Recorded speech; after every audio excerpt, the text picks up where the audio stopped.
How to create A demat account. যদি আপুনি stock মাৰ্কেটৰ হিষ্ট্ৰী চাই তেনেহ'লে গম পাব যে আগতে ষ্টক বাই চেল বেছি পৰিমাণে হৈছিল, ট্ৰেডিং খুব কম পৰিমাণে হৈছিল। বাট যেতিয়াৰ পৰা ব্ৰকাৰ এপবোৰ অনলাইন হৈ গ'ল, যেনে জিৰ'দা, গ্ৰ', এঞ্জেল ওৱান, আপষ্টক্স, এই এপবোৰ অনলাইন হোৱাৰ পিছত বহুত বেছি পৰিমাণে ট্ৰেডিং এণ্ড ইনভেষ্টমেণ্টত মানুহবোৰ আহি গ'ল। মোৰ আজি প্ৰায় 1 বছৰ হ'ল ভালকে ট্ৰেডিং এণ্ড ষ্টক মাৰ্কেটৰ লগত জড়িত থকাৰ। এতিয়াহে মই লাহে লাহে মোৰ ষ্টক মাৰ্কেটৰ জাৰ্ণিৰ ব্ৰেক ইভেন টাচ কৰিব লৈছোঁ। তো এইটো মোৰ ফাৰ্ষ্ট ভিডিঅ', হোপ সকলোৱে লাইক কৰিব। আচলতে ডিমাট একাউণ্ট হ'ল আপুনি যেতিয়া কোনো এটা কোম্পানীৰ ষ্টক বাই বা চেল কৰিব খোজে তেন্তে এটা একাউণ্টৰ প্ৰয়োজন হয়, আৰু সেই একাউণ্টটোৱে সাধাৰণতে ডিমাট একাউণ্ট। ডিমাট একাউণ্ট খোলাৰ কাৰণে আজিকালি আপোনাৰ হাতত বহুত অপশ্যন আছে। যিকোনো ব্ৰকাৰ এপ এটাত গ'লে হ'ল আৰু তাত ডিমাট একাউণ্ট খুলি ল'লে হ'ল। মই আগতে ক'লোৱে ব্ৰকাৰ এপবিলাকৰ কথা, যেনে গ্ৰ', যেনে জিৰ'দা। কিছুমান এপে অলপ চলপ চাৰ্জ কৰে 200, 300 বা কিছুমানত একদম ফ্ৰী। গ্ৰ'ৰ আণ্ডাৰত আপোনালোকক মই এটা ডিমাট একাউণ্ট ক্ৰিয়েট কৰি দেখুৱাম।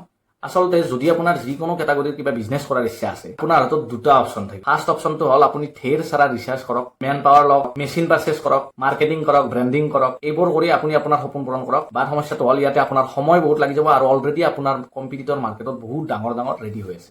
তো ছেকেণ্ড অপশ্যনটো হ'ল এখন লিষ্ট ৰেডি কৰক। যিটো কোম্পানী ফাণ্ডামেণ্টেলি ষ্ট্ৰং, সেই কোম্পানীটোত আপুনি ইনভেষ্ট কৰক।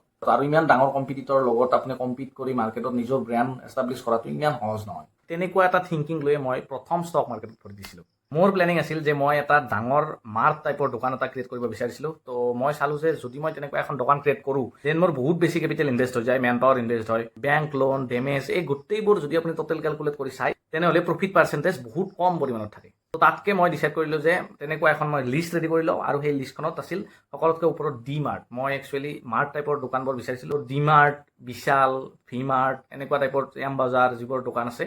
আৰু তাৰ ফাণ্ডামেণ্টেলৰ বিষয়ে মই অলপ চলপ ষ্টাডি কৰিছিলোঁ, কাৰণ মই বহুত বেছি তেতিয়া প্ৰথম নাজানো, আৰু মই ডি মাৰ্টত ইনভেষ্ট কৰিছিলোঁ প্ৰথম।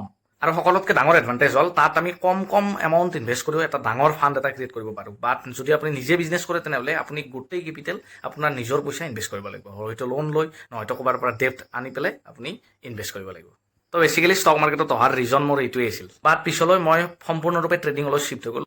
Option trading, swing trading, technical এনালাইচিছৰ ওপৰত বেছ কৰি গোটেইখিনি মই পিছত ষ্টেপ বাই ষ্টেপ নেক্সট ভিডিঅ'ত কৈ যাম। এতিয়া আপুনি মোক এটা কুৱেশ্যন কৰিব পাৰে যে মাৰ্কেটত চলি থকা যিকোনো কোম্পানীতে আমি ইনভেষ্ট কৰিব পাৰিম নেকি? আৰু এনচাৰটো হ'ল নোৱাৰে। আপুনি সেই কোম্পানীটোতহে ইনভেষ্ট কৰিব পাৰিব যিটো কোম্পানীৰ অলৰেডি IPO লঞ্চ হৈ গৈছে, নাইবা NSE বা BSEৰ আণ্ডাৰত লিষ্টেড হৈ গৈছে। বম্বে ষ্টক এক্সচেঞ্জ বা NSEৰ বিষয়ে আমি পিছত আলোচনা কৰিম, এণ্ড IPO কি তাৰ বিষয়ে আমি পিছত আলোচনা কৰিম। তো বলক প্ৰথম ষ্টেপটো আমি আগবাঢ়ো, ডিমাট একাউণ্ট কেনেকৈ ক্ৰিয়েট কৰি চাই লওঁ। তো ডিম্যাট একাউণ্ট ক্ৰিয়েট কৰিবলৈ প্ৰথমে আমি যিকোনো ব্ৰকাৰ এপ এটা ডাউনলোড কৰিব লাগিব। যেনে মই গ্ৰ' এপ ডাউনলোড কৰিম। তো প্লে' ষ্টৰত গ'লোঁ, এণ্ড তাৰপিছত GROWW চাৰ্চ কৰিলোঁ, এণ্ড তাৰপিছত গ্ৰ' এপটোৰ এইটো আহি গ'ল। মোৰ তাত অলৰেডি ডাউনলোড কৰা আছে, যাৰ কাৰণে আপডেট বুলি আহিছে। আপোনাৰ তাত ইয়াতে ডাউনলোড বুলি আহিব। তো মই আপডেট কৰিলোঁ, আপুনি ডাউনলোড কৰক। 19.12 MB ইয়াত শ্ব' হৈছে।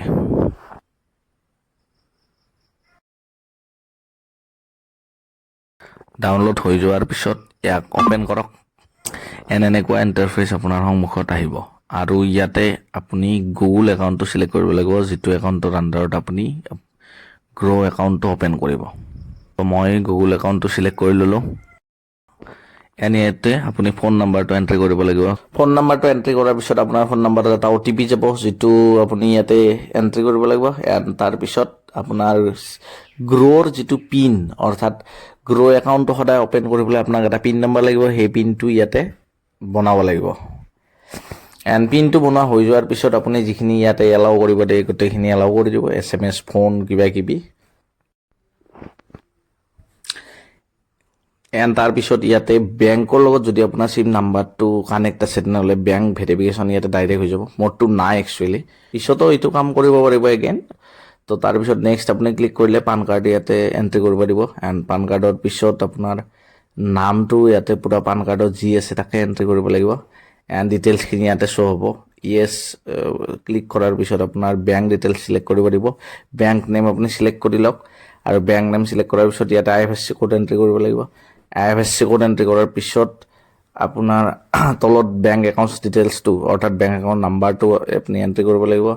এণ্ড তাৰপিছত 1 টকা এটা আপোনাৰ বেংকক লাগি গ্ৰ'ৰ ফালৰ পৰা গুচি যাব। তো তাৰপিছত বেংক ভেৰিফাই হৈ যাব।